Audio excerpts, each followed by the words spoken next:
जो मणिपुर की पहली चीज तो मणिपुर के अंदर जिस तरह के हालात पिछले कुछ महीनों से बने हुए हैं और केंद्र सरकार खासकर प्रधानमंत्री जी ने इसके ऊपर कभी कुछ भी नहीं बोला, ये बहुत चिंताजनक है।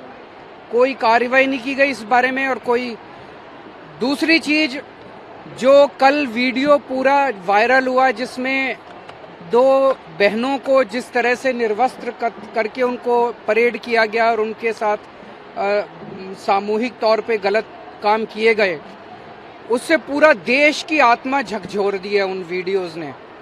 पता चला कि वो वीडियो अभी के नहीं है, 2.5 महीने पहले के हैं और 2.5 महीने के अंदर वहां की सरकार ने इस बारे में कुछ भी नहीं किया। ये बेहद शर्मनाक है, ये क्रिमिनल है, ये आपराधिक मामला बनता है। मैं बेहद दुख के साथ मुझे कहना पड़ रहा है कि इसके लिए मणिपुर सरकार और केंद्र सरकार दोनों जिम्मेदार हैं। अक्सर देखने में आया है कि इस तरह के जब भी कभी देश में वाकया होते हैं तो प्रधानमंत्री जी चुप्पी साध लेते हैं। ये एक कमजोर लीडर की निशानी है। एक कमजोर लीडर होता है कि जब समस्या आती है तो वो चुपचाप अपने कमरे में बंद होके बैठ जाता है। एक जो साहसिक और करेजस लीडर होता है, असली लीडर होता है, वो फ्रंट से काम करता है, फ्रंट पे आके काम करता है। जब कोई मुसीबत होती है तो फ्रंट पे दिखाई देता है नेता। ऐसा नहीं होता कि मुसीबत आने पे चुप्पी साध के और अपने कमरे के अंदर बंद होके बैठ जाओ।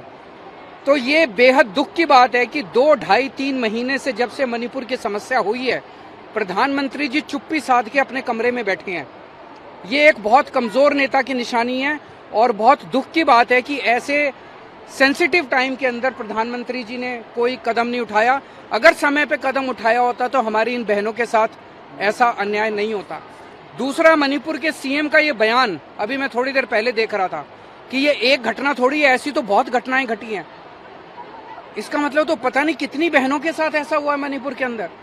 और अगर बहुत सारी ऐसी घटनाएं घटी हैं तो उन्होंने क्या किया इस बारे में? उन्होंने क्यों नहीं पकड़ के लोगों को, दोषियों को जेल में डाला? वो कर क्या रहे थे अभी तक? अब जब 2.5 महीने के बाद वो वीडियो सामने आया, अब कह रहे हैं, आज बता रहे हैं एक आदमी पकड़ा गया। उस वीडियो के अंदर पता नहीं कितने लोग हैं। और जो एफआईआर दर्ज की गई है वो एफआईआर अननोन लोगों के खिलाफ। वीडियो के अंदर तो सबके चेहरे दिखाई दे रहे हैं।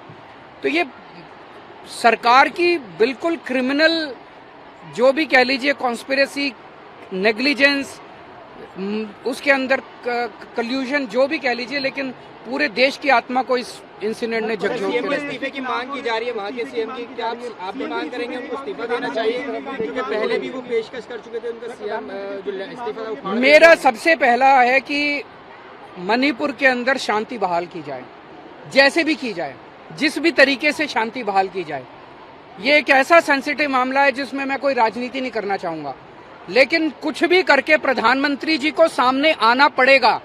कमरे के अंदर चिटकनी मार के बैठने से प्रधानमंत्री, देश का प्रधानमंत्री, अगर देश के अंदर समस्या चल रही है और अंदर कमरे के अंदर चिटकनी मार के बैठ जाएगा तो फिर देश कहां जाएगा? कौन संभालेगा देश को?